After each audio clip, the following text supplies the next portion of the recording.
Ассаламу алейкум, друзья! Приветствую вас!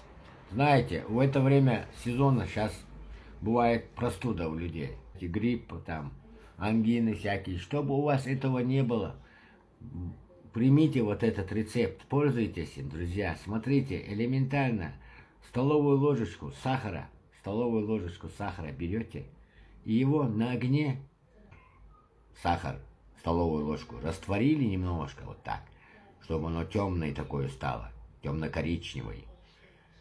И в молоко, теплое молоко, раз, опустили и мешаете его. Хорошенько перемешав, пьете его, сами пьете, своим детям дайте его пить. Утром, вечером, скажем так. Очень так вас застрахует, скажем так. И если есть у вас кашли, пройдут, простуда исчезнет. Простой метод, да?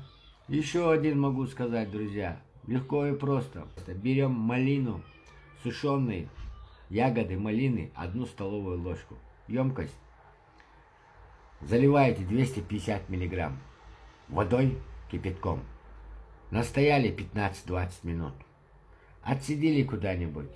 Добавили там ложку, 2 ложечки чайной меда.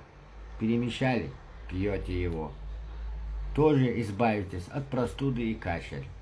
Легко и просто, даже, друзья, делайте, пользуйтесь. И дай Аллах вам здоровья, будьте счастливы и здоровы.